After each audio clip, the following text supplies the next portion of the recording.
they eventually get into zone, they're gonna have to kind of make a comeback. Cammy, similar situation, but we've seen what he's capable of, even as a solo.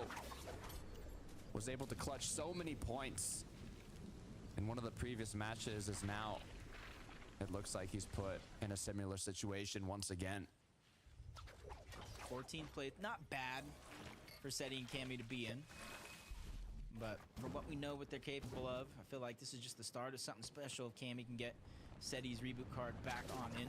Caden, Diox just rotating, Flowberry Fizz, Crash Pad, a combination from both. They just want to cover as much distance as possible and beat a lot of the teams to the position in towards zone. Rightfully so, 164 points. They're sitting cool in second place.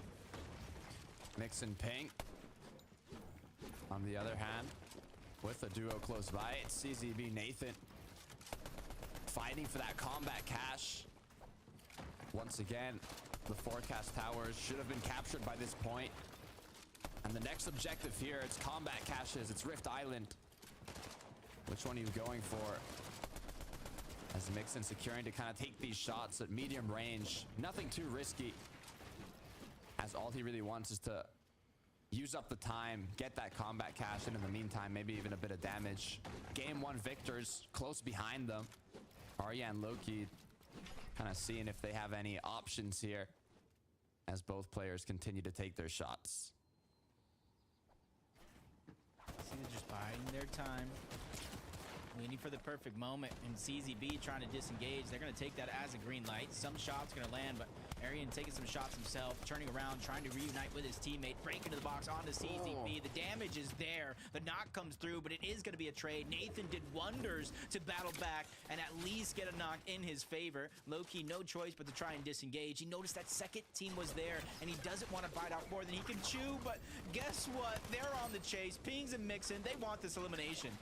Low-key breaking the crash pad that he used to rotate with to try and stop the players from chasing him down, but with only a couple shots needed to connect from Peng or Mixon, they have everything they need. And there it is, another elimination. First one actually for the duo picked up here. A big moment for them. As you see, they were trying to sneak up on a team. Everything paid off. They got their one elimination. A little bit of a refresh in terms of shields and a lot of the healables, but very, very light on materials from where they would like to be. Vanyak and Sined rotating over towards Reckless Railways. They know somebody else is nearby, but I don't think this is a time for them to get aggressive unless they know that he is a solo, which he is not. Oh, be careful. If you get cracked, that's almost like a opening for the opponents that were taking shots, or even the duos that were boxed up around them, as they know they instantly have an upper hand in what could be a battle. But so far in the Reckless Railways, it's a lot of people that have kind of built their bases on top of a building, as they can replace the brick and the walls to replenish those materials that they used up.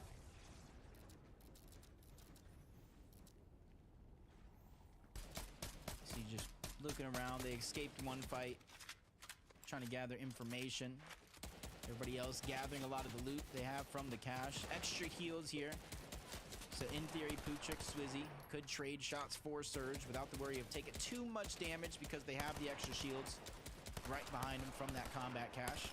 But they still have some distance to cover before they are in zone, and they're targeting two teams on the other side of that landscape, just trying to go ahead and have some of those Thunderburst shots break through the builds and get some damage for their Surge.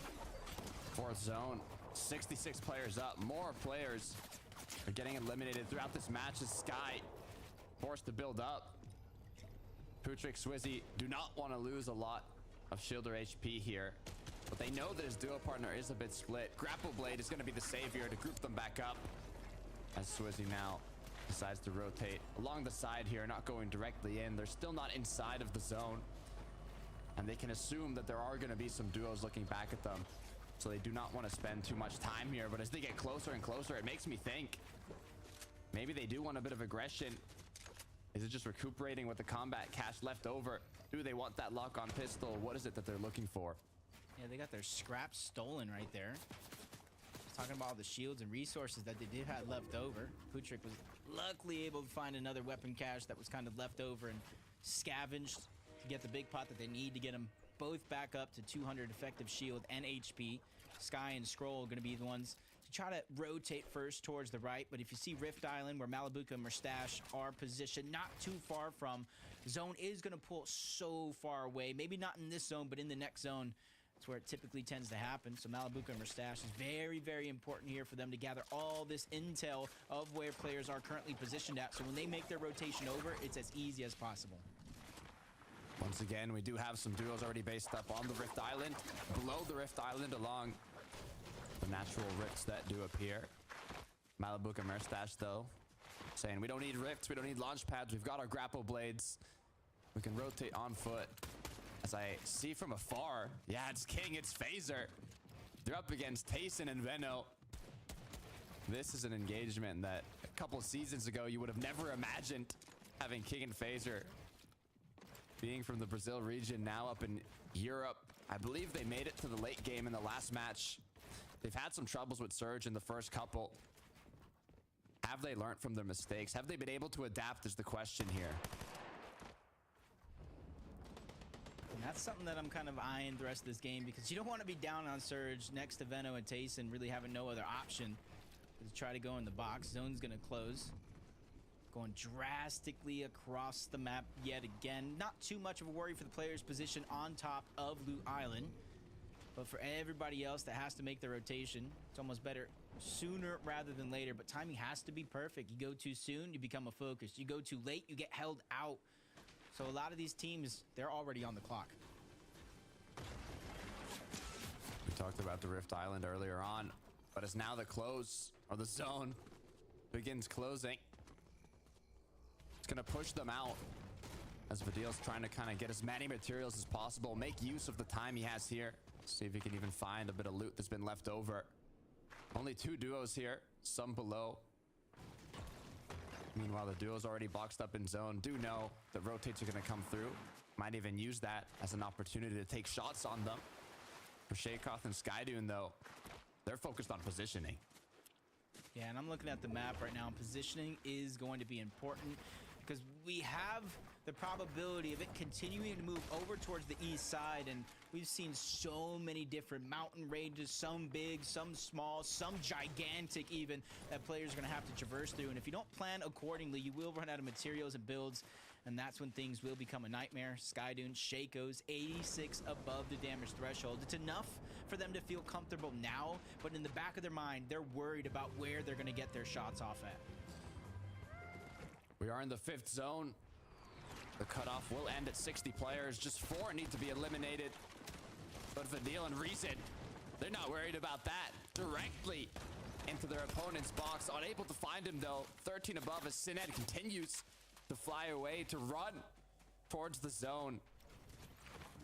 Just a couple shots could be all they need, as now it's just left to 3 players trying to stay up. This could be a great moment for them, because I did see Cade go down in the feed. Yep, Deoxy left by himself. Diox, he's going to be all by his lonesome. Luckily for him, he does have all that loot, so he can pick and choose his loadout. But Wheat, Shmoky, they're right next to him. So many teams positioned inside of Reckless Railways. They're making their way towards Reckless Railways. The biggest thing that he does have going for him is he's 300 above the damage threshold, has 3 med kits, so that way he doesn't have to make a drastic move here and get too greedy for positioning of his own. Can he hold on? 27 seconds still. He has to make a move. What's it gonna be? Flowberry Fizzes, spare loot, spare medkits, so much. Kind of like a little party he's got going on here with the amount of loot, the amount of Flowberry Fizzes. It looks like he is gonna be able to hold off. So much damage has been dealt, but he has a long journey ahead of him. Has the materials, has the loot, but playing as a solo always makes it significantly more difficult, especially with the level of this lobby.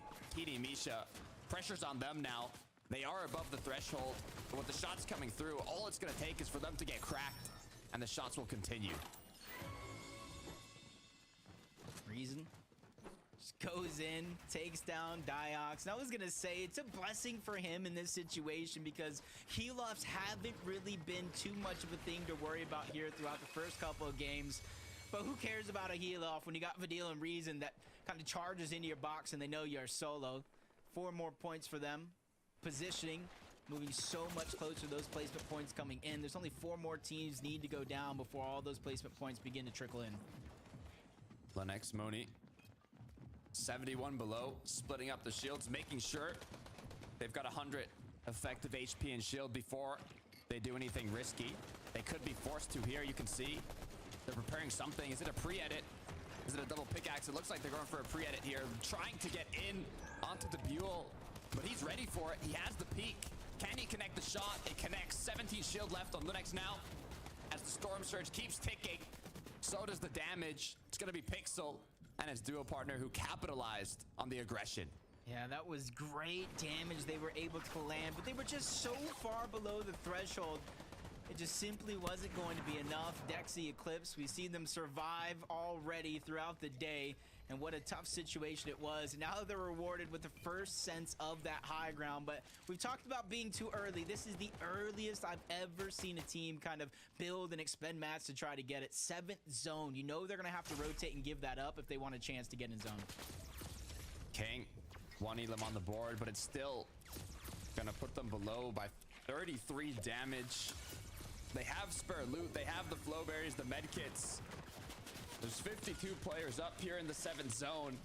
12 have to be eliminated as the rotates come through. Long distance to be traveled. They do have the grapple blades. They have the crash pads, but as they fly through the air, through the sky, all the players that need to do damage will be looking for them. Yeah, you said it yourself. 12 players need to go down with the heals that they have. It is impossible for them to out-heal it. King and Phaser need to continue to figure out where they're going to get the shots. Even 22 above momentarily wasn't a feeling that they were comfortable with, but Phaser still finding shots on that rotation. Goes above 100, but quickly falling down below. It just goes to show how active the lobby is. King peaks just a little bit too much. They spray into the box, and their run comes to an end.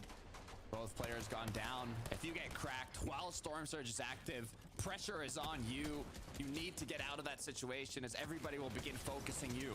Pace and Benno, though, who have a good amount of real estate, will have those options to take shots as Reason finds one, puts him 6 above. Can he get the finish for that extra damage? Vidil snuck some shots in through. I don't know how he was able to run that quick behind Reason after landing a couple of those shots, but it shows how swiftly these players are moving in and out of the build, especially when they need it most. Still 7 players need to go down before Storm Surge deactivates momentarily, and there's a huge amount of damage being dished around the lobby. You can see Storm Surge striking from above. Players all over.